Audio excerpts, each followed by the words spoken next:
Good evening. You're watching Left, Right and Centre. I'm Ankita Mukherjee. Do the recent elections show that voters prefer a national party to regional ones, even in state elections? And are regional parties losing relevance? Or is that just wishful thinking? Also on the show tonight, Apple and Facebook's offer to freeze the eggs of their women employees has now triggered a global debate. We ask tonight, is motherhood a liability in the corporate world? Or does technology now mean that women can really have it all? That's coming up later on the show. But first, our big story tonight, as the BJP keeps its humbled former ally, the Shiv Sena, on tenterhooks, even considering forming a minority government in Maharashtra. We're asking, with the rise of the BJP now in the states as well as the centre, are regional parties losing both relevance and clout? Do these assembly results indicate a voter preference for national parties over the regional ones? If the regional parties in the states are not trying to meet the aspirations of the people, have not taken the issue of development to the forefront, rather they have tried their best to fight for a single family cause, then the people of this country are not going to forgive them. And that's the reason as to why today a central government under the Bharatiya Janata Party's leadership and under the able vision of Mr. Narendra Modi appears strong.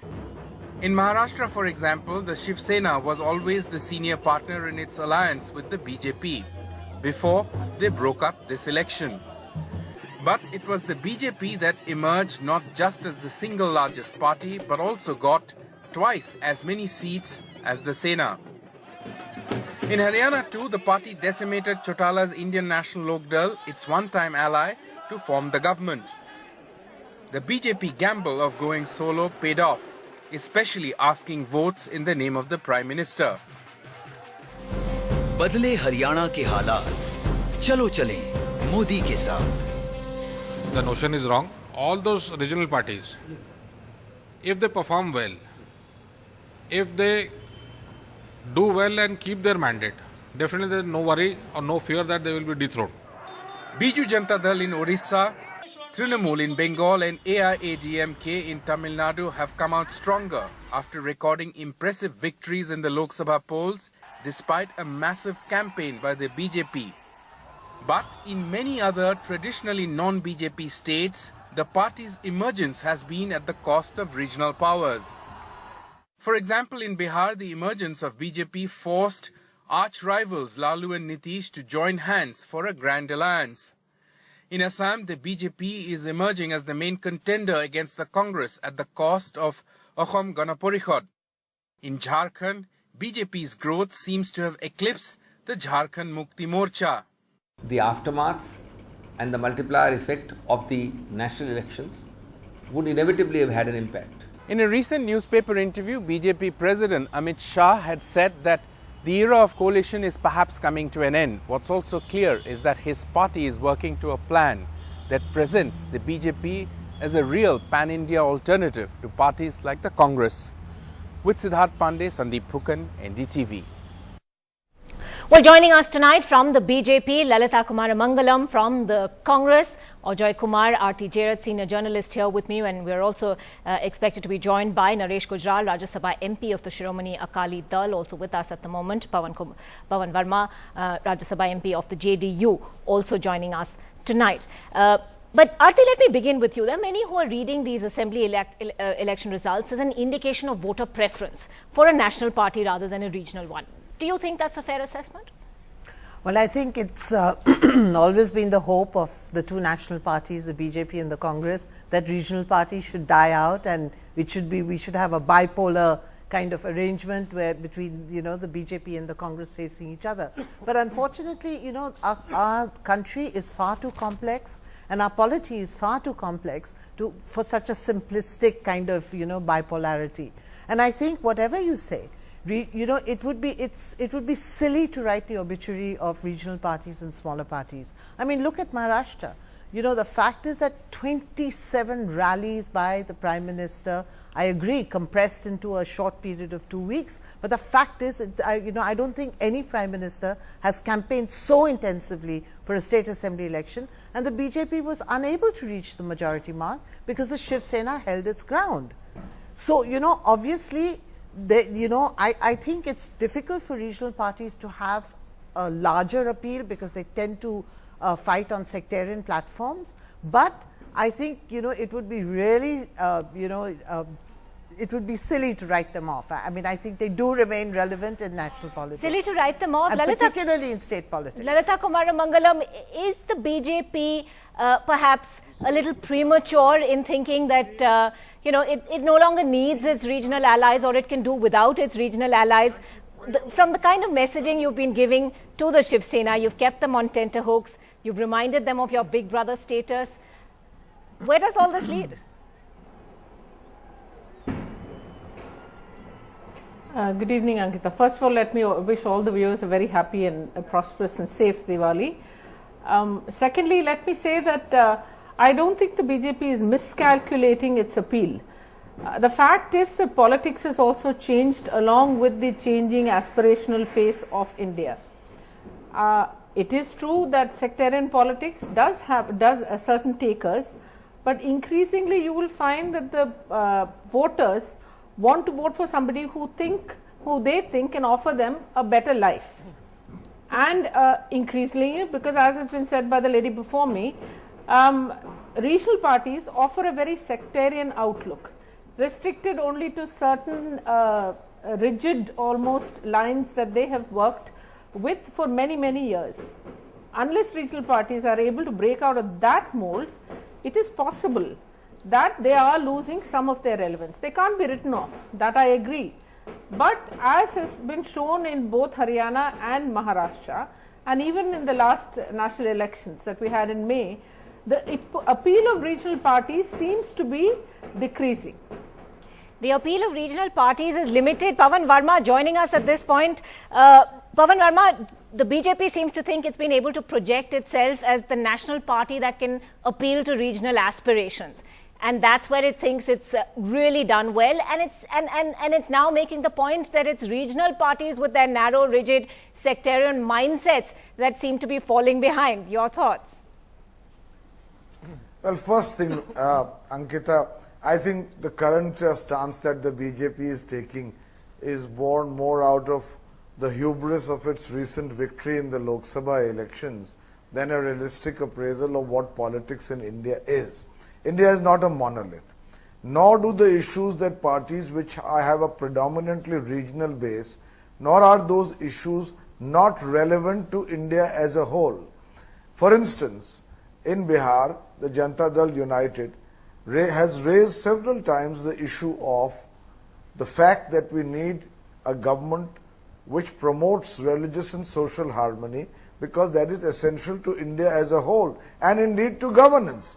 Secondly, we have raised the issue that development is what the country needs, but development which is not oriented to bringing the fruits of development to those at the lowest end of the spectrum means very little. Bullet trains are certainly what India aspires for, but bullet trains alone do not account for what India wants at the moment. And therefore, there needs to be a direction to economic growth and planning and development which also reaches the poorest of the poor. And our regional parties better equipped by a regional party, but these are issues which have been raised by a regional party, but which have a national resonance. So it's wrong to believe that regional or smaller parties raise narrow or sectarian issues. In fact, I believe that the BJP, stemming from its rather narrow socio-economic outlook, is an exceptionally insular party. And today, as a result of its recent political victory, is actually wanting to impose that as a monolith on this great political diversity of this land. Imposing a political monolith, Ajay Kumar, has the Congress really ceded ground to such an extent with its dismal performance that in a sense it's a national party that's been reduced to a regional power, if that? No, first of all, Ankita, I keep saying that in 99 we were 3 states, we came back in 2004 with 11 states. The BJP, like Pawan was saying, the BJP's hubris is totally incomprehensible, and it's very interesting. I just want to say that BJP piggybacked on all these states on the regional party, and today all the BJP's allies should be careful. They piggybacked on Shiv Sena, and then they came into power. Now they want to jettison them. They did that with Akali Dal. the politics in this country will obviously be from the right extreme wing, right wing politics, and left of center like-minded parties. So that would be a thought divide. So where the Congress falls into the left of center liberal policies and the BJP would fall into the right wing politics. And Lalita was saying that development is the plan. What is interesting is every seat which BJP has fought, every region, whether it's Maharashtra or Haryana, they actually tailored their message based on the caste formula. I mean, they want an OBC leader, they want a Maratha leader. In Maharashtra, they said we will look at OBCs. Even the Prime Minister was, pushed all across the country as an OBC leader. So the fundamental issue, I think, is the BJP wants to give a message to people who watch NDTV or the English channels or the urban crowd, saying that, we are a non-casteist approach or a developmental approach. On the ground, Okay, they practice the cynical politics of, very similar to what you can see across. I'll have to let the BJP spokesperson respond to that. Lalita Kumaramangalam, what do you say really to this contention that the BJP relied on caste-based politics? You had leaders in Maharashtra who perhaps really, played the caste card, or at least, their voter base was entirely of a particular caste. So can you write off caste-based politics, identity-based politics entirely? I don't think the two speakers before me, despite their eloquence, and I quite understand their reluctance to accept the growth of the BJP, but over a period of time, politics itself in this country has shown a great deal of change. While I understand their angst at the BJP coming to power like this, the fact is that yes, of course, we have people from different castes, and traditionally, the backward castes are today seeing themselves as also being offered a chance to be mainstreamed into possibly the top echelons of whether it's politics or any field, whether it's banking, politics, IT, etc., which is what we mean when we say aspirational. Now, coming back to our so-called hubris, the fact is that yes, we are proud of the fact that we have worked very hard and the people of India have accepted us. For all the reluctance from the other parties, which seem to invariably fall back only on their old formula of criticizing BJP, but I mean, and for all the fact that I have a great deal of respect for the two other gentlemen on the panel, the fact remains that it's not merely narrow sectarian politics that we are playing.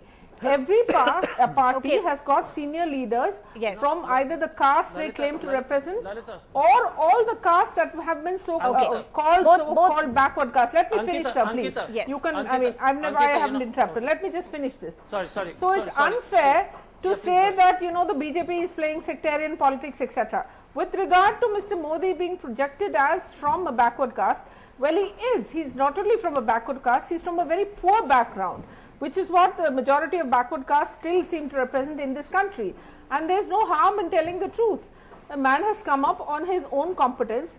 Personally and politically, whether you like him, dislike him, agree with him, etc., is a different point altogether. Today, a man from an extremely humble background and a backward caste is the Prime Minister of this country. Okay. And what is the harm in saying that? It is, after all, only the truth. I can see both Pawan Verma and Ojay Kumar wanting to react to that. Pawan Verma, go ahead. Ankita, I just want... First of all, I want to say to Lalita ji, it's not angst. We've congratulated the BJP on its victory, but there's concern. And there is, beyond that concern, when I speak of hubris, there is a certain level of amusement because the BJP understands that if it can ride on its recent victory and form governments on its own and ride roughshod over its coalition partners, at this moment it will project that. But tomorrow when it needs partners, it will completely reverse its own philosophy on its head. The real point is that India consists of a diverse polity where there are important regional voices which raise issues of national concern. And let us not forget that even with this absolute majority, for which I congratulate the BJP, it has been obtained on the narrowest electoral support margin of any such party which won an absolute majority, at 31%. There are large parts of India where the BJP is either grossly underrepresented or not represented at all. So there is no foundation for this hubris. We are today in a country where there are many political parties. Right. They may not enjoy an absolute majority, but to ride roughshod of them or to denigrate them or to say they are unimportant and I or think that they are sectarian or that they are narrow or that they are rigid is complete hubris. Okay, those are important points being made, and I'm going to come back to you, Ajay Kumar, in a moment, but I want to bring in Naresh Gujral of the Shiromani Akali Dal, who's been waiting very patiently. Ajay, I'll come to you in a moment. Naresh Gujral, as an ally of the BJP and as a regional party yourself, how are you viewing the latest turn of events between the Sena and the BJP? How do you respond when the BJP says, yes, you know, regional parties do have to accept that we are the big brother now? Well, I don't think BJP has said that in so many words. Well, actually, as a matter of fact, basically, Om Mathur of the BJP has said precisely that. No. Of course, with relation to the Sena, not your party. The top leadership of the BJP is not saying all that. If you look at what the Prime Minister is saying, or what the BJP President is saying, or what leaders like Mr. Arun Jaitley are saying, they are saying that they would like to continue with those regional parties who have been their partners for a long time. And that is the reason why talks are going on even with the Shiv Sena at this stage. Now, why the break took place with Shiv Sena, we can debate that. Because the fact is that at that stage, BJP was willing to concede more seats to Shiv Sena than it was going to fight itself. It broke down, it was unfortunate, but I think attempts are being made to get the Shiv Sena back to its fold. As far as other regional parties are concerned, for example, our political party, we are not worried at all. We have very good relations with BJP, and I am certain going forward, our alliance will continue. But coming to the basic central point that has been debated before, I do not think regional parties are over. I agree with Pawan Verma there that you cannot write off regional parties. But I would say there that the fact remains that those regional parties who are only caste-based or religion-based, they would definitely not be able to go ahead. The fact is, 60% of Indians today are below the age of 30. They do not want to be prisoners of caste or religion. They want to progress, they want development, and those regional parties which cater to this demand will flourish, and they have nothing to worry about.